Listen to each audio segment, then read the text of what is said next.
नमस्कार। इस ट्यूटोरियल में हम सीखेंगे कि BBS हिंदी ऑफिस लेटर्स में सूचना पत्रों को कैसे बनाएं और कुछ कार्य जो उन पर कर सकते हैं कैसे करें। सूचना पत्र एक प्रकाशन की तरह उपयोगित है जिसे उनके ग्राहकों को समय के नियमित अंतराल पर प्रचारित किया जाता है।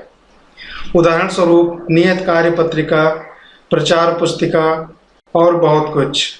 इसमें भागों के रूप में कई स्तंभ यानी कॉलम होते हैं और इन भागों में विभिन्न लेखों पर ज़्यादा पाठक के लिए सरल बनाता है। BBS हिंदी ऑफिस के लेटर्स का प्रयोग करके कोई भी सूचना पत्र बना सकता है जो लेखों को पढ़ना काफ़ी सरल और तेज बनाता है। अब एक नई संचिका यानी फाइल को खोल लेते हैं। अब इस संचिका यानी फाइल को सूचना पत्र नाम से संचयन कर लेते हैं। अब हमारे पास सूचना पत्र नामक एक नई संचिका है। अब हम अपने लेख पत्र यानी डॉक्यूमेंट्स में स्तंभ यानी कॉलम प्रविष्ट करते हैं। यह करने के लिए पहले विकल्पी पट्टी में प्रारूप विकल्प पर नोदन करें यानी क्लिक करें और फिर स्तंभ यानी कॉलम पर नोदन करें। विभिन्न विकल्पों के साथ यह संवाद पेटी यानी डायलॉग बॉक्स प्रदर्शित होता है। जितने स्तंभ यानी कॉलम आपको चाहिए वह चुनें। अब इन स्तंभों की चौड़ाई एवं अंतराल निर्धारित करते हैं और साथ ही पृथक कारक रेखा की विभिन्न विशेषताएं निर्धारित करते हैं। स्तंभ क्षेत्र के बगल में 5 प्रतीक आपको विभिन्न उपलब्ध प्रारूपों का पूर्व दर्शन यानी प्रीव्यू दिखाते हैं। अतः दूसरे प्रारूप पर नोदन करें यानी क्लिक करें। बाकी अन्य मान यानी वैल्यू जो स्तंभ की विशेषता परिभाषित करते हैं उन्हें निर्विकल्प यानी डिफ़ॉल्ट रखते हैं और ठीक बटन पर नोदन करते हैं। आप देखते हैं कि पाठ यानी टेक्स्ट क्षेत्र में 2 स्तंभ यानी कॉलम प्रदर्शित होते हैं। अपने पहले स्तंभ यानी कॉलम में एक लेख लिखते हैं। हम मोटे अक्षरों में आकृति माप यानी फॉन्ट साइज 15 के साथ एक शीर्षक प्रकृति लिखते हैं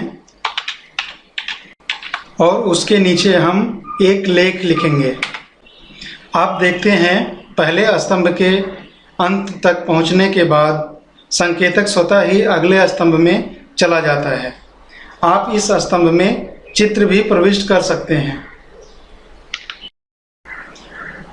और इसका आकार आवश्यकता अनुसार आप बदल सकते हैं जिससे यह स्तंभ में ठीक से बैठ जाए। अब कुछ स्थान छोड़कर स्तंभ में एक और लेख लिख सकते हैं। अब हम एक शीर्षक और लिखेंगे खेल और उसके नीचे खेल पर हम एक लेख लिखेंगे। अतः आप देखते हैं कि स्तंभ यानी कॉलम पाठक को कई लेखों पर जाने के लिए आसान बना देता है। कुछ वाक्यों को हम हटा देते हैं जिससे कि हमारा लेख पहले स्तंभ में ही बैठ जाए।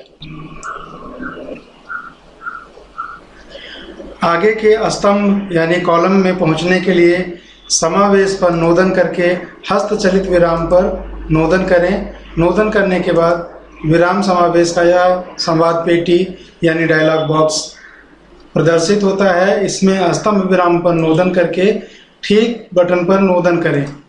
ठीक बटन पर नोदन करने पे आप देखते हैं कि आपका संकेतक यानी कर्सर अगले स्तंभ में पहुंच जाता है। अतः अब आप यहां से नया लेख लिखना आरंभ कर सकते हैं। सभी संरूपण विकल्प जैसे बायां संरेखण, दायां संरेखण, पाठ में पार्श्व भाग, वर्ण यानी बैकग्राउंड कलर जोड़ना, पाठ को उज्ज्वलता यानी हाईलाइट करना और कई विशेषताएं पाठ यानी टेक्स्ट को आकर्षक बनाने के लिए उसमें जोड़ी जा सकती हैं।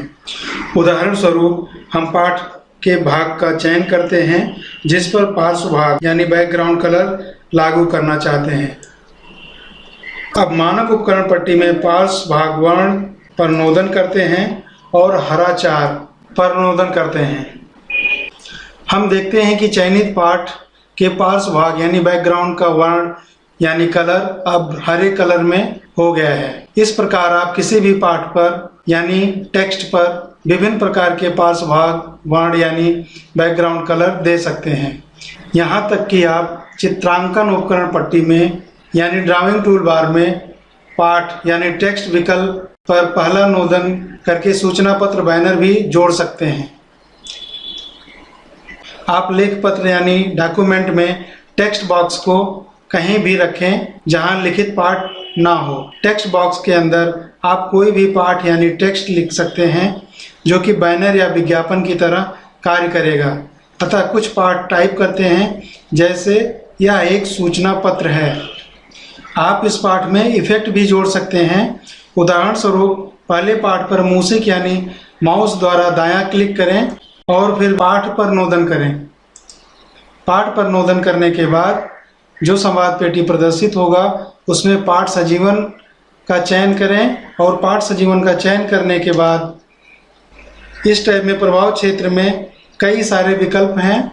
सूचना पत्र में पाठ को टिमटिमाने के लिए हम टिमटिमाहट विकल्प पर नोदन करते हैं और अंततः ठीक बटन पर नोदन करते हैं। अब हम देखते हैं कि पाठ यह एक सूचना पत्र है, निरंतर टिमटिमा रहा है यानी जगमगा रहा है। इस प्रकार पाठ पर ऐसे विभिन्न चित्रालेख और इफेक्ट दिए जा सकते हैं। अब अगले पृष्ठ पर लेख लिखने के लिए आपको समावेश विकल्प पर नोदन करके हस्तचलित विराम पर नोदन करना होगा। नोदन करने के बाद यह संवाद पेटी यानी डायलॉग बॉक्स प्रदर्शित होगा। इसमें स्तंभ विराम विकल्प को चुनकर अंत में ठीक बटन पर नोदन करना होगा। नोदन करते ही आप देखते हैं कि संकेतक यानी कर्सर अगले पृष्ठ पर आ जाता है। इस पृष्ठ में वही पृष्ठ प्रारूप है जैसा पिछले पृष्ठ में था। अपने लेख में शब्द गिनती को रखने के लिए पहले अपने पाठ का भाग या पूरा लेख पत्र चयन करें। फिर विकल्पी पट्टी में उपकरण विकल्प पर नोदन करें और फिर विकल्पी सूची से शब्द गणन पर नोदन करें। शब्द गणन पर नोदन करने के पश्चात यह संवाद पेटी वर्ड काउंट नाम से प्रदर्शित होती है जो आपको वर्तमान चयनित और साथ ही पूरे लेखपत्र की शब्द गिनती बताता है। यह आपके पूरे लेखपत्र और साथ ही चयनित पाठ से सभी अक्षरों का जोड़ भी दर्शाता है। तो इस वीडियो ट्यूटोरियल में आपने सीखा VBS हिंदी ऑफिस लेटर्स में सूचना पत्रों को कैसे बनाएं और कुछ कार्य जो उन पर कर सकते हैं कैसे करें। यह वीडियो देखने के लिए आपका धन्यवाद।